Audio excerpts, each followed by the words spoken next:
Hi viewers, welcome to our channel. ప్రస్తుతం మనతో పాటు దాము బాలాజీ గారు సీనియర్ జర్నలిస్ట్ ఉన్నారు. వారితో ఒకసారి మాట్లాడదాం. నమస్కారం సార్. నమస్తే. సార్, గచ్చిబౌలిలో ఒక పబ్ దగ్గర ఒక దొంగ తనను పట్టుకోవడానికి వచ్చిన పోలీసుల పైన కాల్పులు జరిపారు సార్. ఈ కాల్పుల్లో పోలీసులు కూడా గాయాల పాలయ్యారని చెప్పేసి కూడా వార్తలు వినిపిస్తున్నాయి. అసలు ఏం జరిగింది, ఎవరా దొంగ, మరి ఇప్పుడు పోలీసుల దొంగను పట్టుకున్నారా లేదా సార్? యా ఈ కాల్పుల కలకలం ఒక సంచలనం క్రియేట్ చేసింది హైదరాబాద్లో. యాక్చువల్గా ఒక వారం 10 రోజులకు ముందు కూడా ఎల్బీ నగర్ ప్రాంతంలో కాల్పులు జరిపారు. అంటే బీదర్లో ఏటీఎంని దొంగిలించిన ఆ దొంగలు ఇక్కడ కూడా వచ్చి కాల్పులు జరిపారు. అంటే ఈ మధ్య కాలంలో గన్ ఫైరింగ్స్ అనేవి కూడా హైదరాబాద్లో పెరిగినట్టు కనపడుతుంది. ఓవరాల్గా 2024లో క్రైమ్ పెరిగిందని సాక్షాత్తు డీజీపీని అనౌన్స్ చేశాడు. మనమే చాలా క్రైమ్ స్టోరీలు చెప్పుకుంటున్నాం. దీనికి రకరకాల కారణాలు ఉండొచ్చు. ఓన్లీ పోలీస్ వైఫల్యం అనేది చెప్పలేము. ఓవరాల్గా ఈ కేసును మాత్రం మనం పరిశీలిస్తే ఏం జరిగిందనేది, గచ్చిబౌలిలో ప్రిజం అనే ఒక పబ్ ఉంది. ఆ పబ్బులో ఒక దొంగ తప్పించుకొని తిరుగుతున్న దొంగ అక్కడ ఉన్నాడని వార్త వచ్చింది. దాంతో మాదాపూర్ క్రైమ్ స్టేషన్ వాళ్ళు, సెంట్రల్ క్రైమ్ పోలీస్ స్టేషన్ వాళ్ళు, వాళ్ళ నుంచి కొంతమంది కానిస్టేబుళ్ళు హోటల్కి వెళ్ళారు, ఆ పబ్కి వెళ్ళారు. పబ్కి వెళ్ళి అతను పట్టుకోవడానికి ట్రై చేస్తుంటే అతను 2 రౌండ్ల కాల్పులు, గన్తో 2 రౌండ్ల కాల్పులు చేశాడు.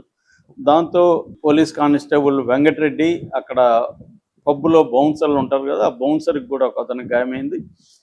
వెంకటరెడ్డికి తొడలో బుల్లెట్ దిగింది. దాంతో మిగతా వాళ్ళంతా అలర్ట్ అయ్యి అతన్ని తరిమారు. చేసి మొత్తానికి అతన్ని బయట వచ్చి గట్టిగా అందరూ బౌన్సర్లు అందరూ కలిసి అతన్ని అదిమి పట్టి భూమికి పట్టుకున్నారు. స్టేషన్కి అయితే తీసుకెళ్లారు.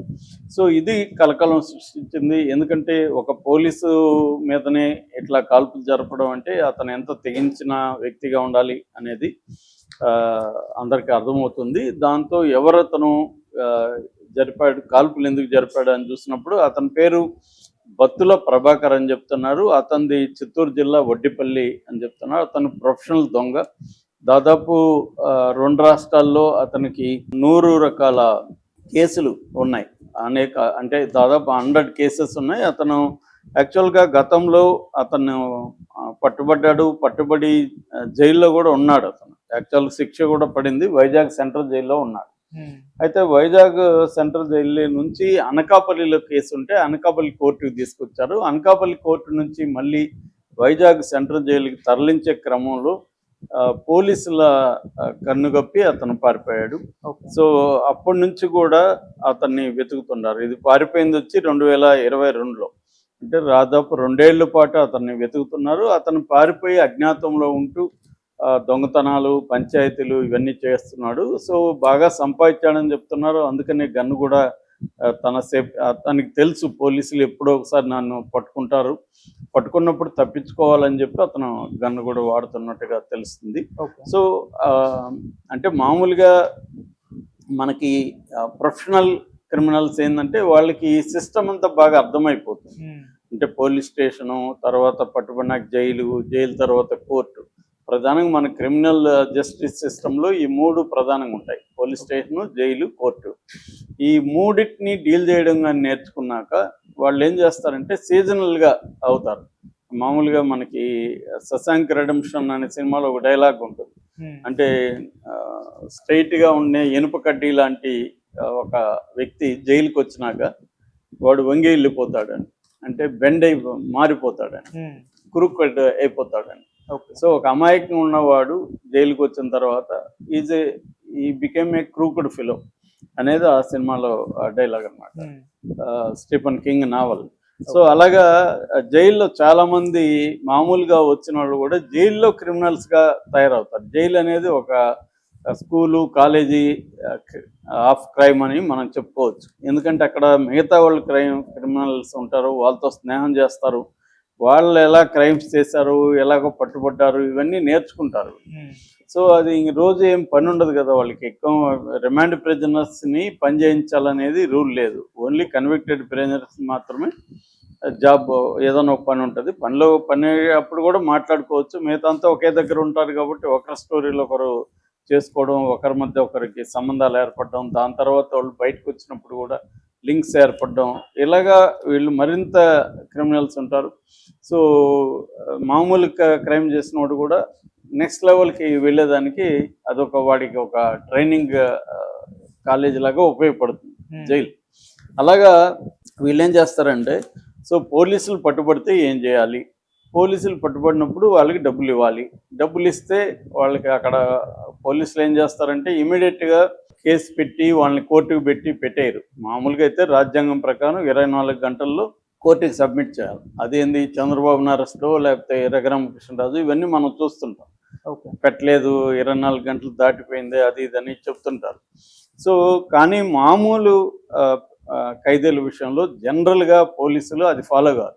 ఎందుకంటే వాళ్ళకి ఇన్ఫర్మేషన్ కలెక్ట్ చేయడం, దాని నుంచి వాడు ఒకవేళ దొంగతనం చేస్తుంటే రికవరీ తీసుకోవడం, ఇవన్నీ చేసి ఒక్కోసారి ఏంటంటే ప్రెజర్ కూడా ఉంటుంది, రాజకీయ నాయకుల ప్రెజర్ కూడా. జేబీఎంలో కూడా మనం చూసాం, పోలీసులు ఎందుకు తీవ్రంగా కొడతారంటే వాళ్ళ మీద రాజకీయ నాయకుల ప్రెజర్ ఉంటుంది. ఈ దొంగతనం కేసులో ఎక్కువగా అధికారుల ప్రెజర్ కావచ్చు, రాజకీయ నాయకుల ప్రెజర్ కింది స్థాయి పోలీసుల మీద ఉంటుంది రికవరీ సొమ్ము కోసం. అందువల్ల వాడిని ఇప్పుడు జైలుకి పెట్టేసి కోర్టుకు పెట్టి జైలుకి పెట్టేస్తే రికవరీ కాదు, లీగల్ గా వాడు ఫేస్ చేస్తాడు కేసు, లాయర్ని పెట్టుకుంటాడు, డబ్బు ఉంటుంది. రికవరీ కావాలంటే ఏం చేయాలి, వీళ్ళని కొట్టాలి. కొట్టితే వాడు ఎక్కడ అమ్మాను ఏంది చెప్తాడు. ఆ దొంగిలించిన బంగారు కావచ్చు, డబ్బు కావచ్చు, ఎక్కడ అమ్మారు ఎవరు చెప్తారు. చెప్పినప్పుడు వీళ్ళు వెళ్ళి ఎక్కడ అమ్మారో వాళ్ళని పట్టుకొని, కొన్న వాళ్ళని పట్టుకొని అది రికవరీ చేసుకొస్తారు. ఇది మెయిన్ లక్ష్యం అన్నమాట. సో వాడికి పనిష్మెంట్ ఇప్పించాలా అనేది సెకండరీ, ముందు రికవరీ, సొమ్ము రికవరీ అనేది మెయిన్ లక్ష్యంగా దొంగతనాల్లో ఉంటుంది. అందుకని ఇది తెలిసిన వాళ్ళు ఏం చేస్తారంటే వీళ్ళకి కొంత డబ్బులు ఇచ్చి ఇవన్నీ కూడా ముందే ప్లాన్ చేసుకుంటాడు. అంటే ఒకవేళ పట్టుబడితే మనం ఏది చెప్పాలి, ఏది చెప్పకూడదు. సో కొన్ని చెప్పరు, కొన్ని చెప్తారు. ఎందుకంటే అన్ని చెప్పకపోతే కొడతారు, కొన్ని చెప్తే ఇంతే అనుకొని ఇంకా ఆపేస్తారు. అట్లాగే వీళ్ళకి పోలీసులకి డబ్బులు ఇస్తే నన్ను కొట్టకండి సార్, నేను చెప్తాను మీకు అనేది ముందే కొంత ఇచ్చేసి చేసుకుంటే అది కూడా సరిపోతుంది. సో ఇది నేర్చుకున్నాక పోలీస్ స్టేషన్లు ఎలా పోలీస్ స్టేషన్లో 10 రోజులు ఉన్నారనుకో, ఆ స్టేషన్కి అందరికీ బిర్యానీలు తెప్పిస్తారు, వీడు బిర్యానీ తింటాడు. అలాగే చాలా వాటిలో జరుగుతుంది. దీనికి మినహాయింపులు ఉండదని నేను చెప్పట్లేదు. మ్యాక్సిమం నేను పౌర హక్కుల సంఘంలో 5 ఏళ్ళు, నక్సలైట్ మూవ్మెంట్లో 5 ఏళ్ళు పనిచేస్తాను కాబట్టి ఈ సిస్టమ్స్ ఎలా పనిచేస్తాయి అనేది నా అనుభవం, నాకు తెలిసిన వాళ్ళ అనుభవం నుంచి చెప్తున్నా. సో దాని నుంచి ఏంటంటే ఇది ఎందుకంటే నా సెల్లుకి చాలా మంది వచ్చేవాళ్ళు, ఒక్కొక్కడు నేను నెల ఉన్నాను సార్ స్టేషన్లో, 20 రోజులు ఉన్నాను సార్ అని చెప్తూ ఉంటారు అన్నమాట. వాళ్ళ స్టోరీలంతా పోలీస్ స్టేషన్లో ఏమేమి జరిగింది వీళ్ళంతా మనకి కథలు చెప్తుంటారు, సో జైల్లో ఉన్నప్పుడు. సో అలాగా అయినాక వీళ్ళు ఏం చేస్తారు, నెక్స్ట్ ఏంటి, కోర్టు, పోలీస్ స్టేషన్ నుంచి కోర్టులో వీళ్ళు ఏం చేయాలి, మంచి లాయర్లను పెట్టుకోవాలి. క్రిమినల్ లాయర్స్ చాలా మంది క్రిమినల్స్ కంటే ఘోరంగా ఉంటారు. ఎందుకంటే వాళ్ళకి మ్యానిపులేషను ఇవన్నీ చాలా చక్కగా వచ్చుంటాయి. సో వాళ్ళు ఏం చేస్తారు, కోర్టులో మ్యానిపులేషన్ చేయడం, అక్కడ స్టెనోల దగ్గర నుంచి, క్లర్కుల దగ్గర నుంచి డబ్బులు ఇచ్చి మ్యానిపులేట్ చేయడం. జడ్జెస్ చేయడం అంత ఈజీ కాదు, బట్ ఇవన్నీ చేస్తారు. దాని నుంచి కోర్టులో ఇప్పుడు వీళ్ళ ఫైల్, ఇప్పుడు ఒక రోజు ఫైల్స్ 50 ఉన్నాయి, 100 ఉన్నాయి అనుకో, వీళ్ళ ఫైల్ ముందు పెట్టాలంటే క్లర్క్కి డబ్బులు ఇస్తే నీ ఫైల్ ముందు పెడతాడు, త్వరగా నువ్వు ఆ కోర్టు నుంచి బయటికి రావచ్చు. లేదంటే 11 గంటల నుంచి సాయంత్రం 5-6 వరకు ఎప్పుడు పిలుస్తారో తెలియకుండా వెయిట్ చేయాల్సి ఉంటుంది. ఇవన్నీ డబ్బులతో పనులు అవుతాయి కోర్టులో కూడా. దాని తర్వాత జైలు. ఇంక జైల్లో అయితే ప్రతిదానికి రేటు ఉంది. నీకు మంచి ఇడ్లీ తినాలంటే ఒక రేటు, మంచి దోశ తినాలంటే ఒక రేటు, మంచి బ్యారక్లు ఉండాలంటే ఒక రేటు, అలాగే ప్రతిదానికి రేట్లు ఉంటాయన్నమాట. సో రీసెంట్గానే బ్లాక్ వారెంట్ అనే సినిమా వచ్చింది. ఢిల్లీ తిహార్ జైల్లో జైలర్గా పనిచేసిన సునీల్ గుప్తా రాసిన పుస్తకాన్ని బేస్ చేసుకొని 7 ఎపిసోడ్లు వచ్చింది. ప్రతి ఒక్కరు చూడాలి జైళ్ళల్లో ఎలా ఉంటుంది అనేది.